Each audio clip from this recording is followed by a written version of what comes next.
À la une de cette édition d'information, activité parlementaire, la rentrée dans les deux chambres est effective. Au Sénat comme à l'Assemblée nationale, l'un et l'autre président, sujet au Premier ministre chef du gouvernement, Philémon Yang, d'user de toute son expérience pour combler les attentes du peuple camerounais. Mesdames, Messieurs, bienvenue au journal.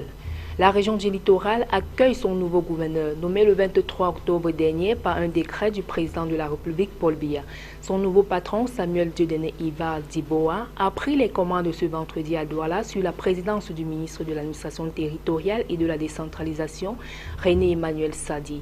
Le nouveau gouverneur n'est pas en terrain inconnu. Il revient dans une ville où il a fait ses armées en début de carrière. Mais son arrivée tourne surtout la page de Joseph Bétia Somo. Le nouveau patron trouve sur la table le chantier de construction du stade de Yassa pour la CAN 2019 et déjà les fêtes de fin d'année, période durant laquelle les autorités administratives et responsables des services de sécurité redoublent de vigilance pour la protection des personnes et des biens. Rentrée parlementaire au Sénat, la troisième session ordinaire s'est ouverte hier sur la présidence de Marcel Nial-Difendi. Dans son discours, le président de la Chambre haute convoquait engagement et patriotisme dans l'optique de la mise en œuvre des projets et des développements socio-économiques du Cameroun. Il salue par ailleurs le soutien militaire des États-Unis dans le cadre de la lutte contre le terrorisme. Samuel Salomon Foué, Joseph Ateba, Chéri Eba.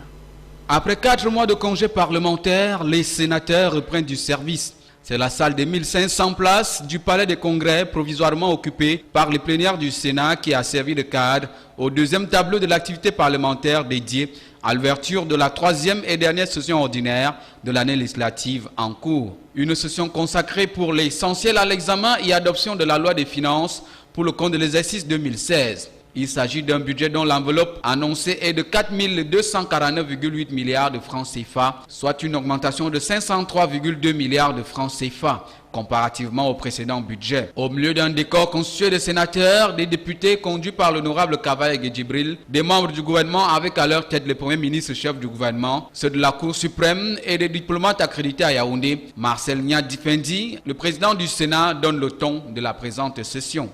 Le gouvernement a mis l'accent sur les secteurs, activités et réformes structurelles aptes à accélérer la croissance économique pour la rendre plus forte, durable, inclusive et génératrice d'emplois et profitable à nos concitoyens et aux collectivités territoriales décentralisées. Nous nous réjouissons de la création par le chef de l'État de la Société nationale des transports de l'électricité. Nous réjouissons de toutes les autres structures qui concourent à améliorer notre taux de croissance de manière durable dans la perspective de l'émergence de notre pays à l'horizon 2035. Le président de la Chambre haute du Parlement invite ses compatriotes à cultiver l'esprit de paix et de concorde nationale. Il appelle le corps social à faire preuve d'une responsabilité citoyenne qui aidera à éviter la psychose recherchée par Boko Haram. Dans la même veine, le patron du Sénat ne fera pas mystère de la satisfaction qui est celle de l'institution qu'il dirige suite au soutien militaire que les États-Unis apportent au Cameroun dans le cadre de la lutte contre le terrorisme. En parlant de la loi des finances, instrument à travers lequel l'État fait fonctionner ses différents services et assure le développement du pays, le président de la Chambre haute souhaite voir un budget qui met un accent particulier sur les secteurs susceptibles d'éradiquer la pauvreté et d'accélérer la croissance à travers une clôture harmonieuse du processus de décentralisation. L'activité s'annonce donc intense pour les sénateurs qui devront décortiquer les projets des membres du gouvernement en vue de l'implémentation des différents plans de développement socio-économique du Cameroun. Un peu plus tôt à l'Assemblée nationale, Kavaye Djibril, le sujet au Premier ministre chef du gouvernement, Philémon Yang, d'user de toute son expérience pour combler les attentes du peuple camerounais. Demandant aux ministres et députés de travailler en parfaite synergie, aussi a-t-il dressé le tableau noir du terrorisme et de l'insécurité transfrontalière dans les régions de l'extrême nord et l'est du Cameroun, magnifiant par la suite la générosité légendaire du couple présidentiel à l'endroit des familles et victimes éprouvées. Après avoir délivré les grands axes des travaux de cette session, le président de l'Assemblée nationale a appelé les députés à plus de responsabilités. 32 députés étaient absents à l'ouverture de la session ordinaire de novembre consacrée à l'examen et du vote budgétaire de l'État pour l'exercice 2016. Jean-Pierre Bitongo et Marcel Vondoaben, Jérieba. Ce 12 novembre 2015, l'hémicycle de Ngouekele de Yaoundé a fait son plein d'œuvre. Présence remarquée, celle du président du Sénat, du premier président de la Cour suprême, des membres du corps diplomatique et du gouvernement avec la nouvelle cuvée des ministres, des parlementaires. Conformément aux dispositions de la Constitution, la session ordinaire qui s'est ouverte est prioritairement consacrée à l'examen et au vote du budget de l'État pour l'exercice 2016. Ce que nous aurons à faire, c'est de défendre le budget que l'Assemblée acceptera bien de nous donner pour nous permettre de réaliser les activités qui ont été inscrites dans la feuille de route de 2016. La priorité, c'est le plan directeur d'industrialisation, c'est la refondation de la SNI. Je crois que c'est le plus grand priorité. Il y a également la révision du code minier. En dehors de ça, il n'y a pas autre chose que ça. Selon Tkabaye Gedjibril, il sera question au cours des travaux de cette session de s'assurer si les recommandations du chef de l'État ont été prises en compte dans le projet de loi des finances, de renforcer la discipline budgétaire, de consolider les avancées de la décentralisation, de réaliser le recensement général de l'agriculture et de l'élevage, d'améliorer l'environnement des affaires, de rendre effectives les mesures d'incitation à l'investissement, d'améliorer le rendement de l'appareil fiscalité, de renforcer la professionnalisation des enseignements et la gouvernance publique. Sur ce dernier point, le président de la Chambre basse a laissé entendre que l'Assemblée nationale poursuivra au cours de cette session son programme de renforcement des capacités des députés afin de les permettre d'accomplir pleinement et efficacement leur mission de contrôle parlementaire des finances publiques. Relevant par la suite que le code de déontologie et d'éthique des contrôles parlementaires des finances publiques est achevé et que le manuel de procédure est en cours d'examen. Cette session est consacrée pour l'examen du budget. Ce budget que nous examinons tout le temps, mais nous ne voyons rien.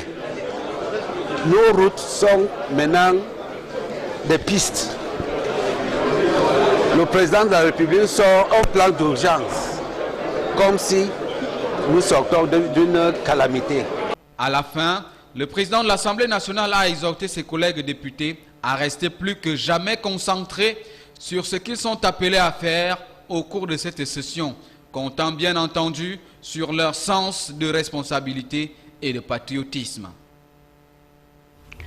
La sélection de football du Cameroun rencontre ce jour l'équipe du Niger pour le compte du deuxième tour pour les préliminaires des éliminatoires de la Coupe du Monde de Russie 2018. Des 25 joueurs convoqués au départ, il ne reste que 20 à l'arrivée. 5 joueurs, dont 2 blessés, ont renoncé à la dernière minute. Il s'agit de Eyon Eno, Tony Chani qui sont blessés. Les frères Matip, Alan Niop ont répondu aux abonnés absents sans raisons officielles. Le joueur de Walter Force City ici a même pris part au regroupement de Paris avant de claquer la porte hier au moment de l'embarcation. Le point avec Michel Ateba. Sur sa page Facebook, le team presse officer de la sélection nationale indique clairement que le joueur de Watford prétexte que son club le rappelle pour défaut de convocation. L'attaché de presse va plus loin en mentionnant que le défenseur a bénéficié de toutes les commodités dues à son rang de joueur pendant le stade de 2 jours à Paris. Le retrait prématuré d'Alan Nyom paraît donc comme une grosse surprise pour le staff technique et administratif des Lions indomptables du Cameroun. Et pourtant, selon certaines sources, le motif que Watford avance au sujet du rappel de son joueur est fondé. Un proche avec qui le défenseur a discuté sur Messenger via Facebook laisse entendre que la FECAFOOT n'a pas officiellement saisi l'équipe de Watford. C'est donc après constat hier à mi-journée que le club de Premier League anglaise a intimé l'ordre à son défenseur de regagner l'Angleterre. Face au MENA du Niger ce vendredi, Alexandre Bellinga va composer avec 20 joueurs pour faire son 11 de départ. À l'absence de Alan Nyom, s'ajoute celle des frères Matip, Tony Chani et de Eyon Enon Tarkan, tous indisponibles pour cette double confrontation Niger-Cameroun le 13 et Cameroun-Niger le 17 novembre 2015 à Yaoundé. C'est ici que se referme ce journal. Merci de votre fidélité.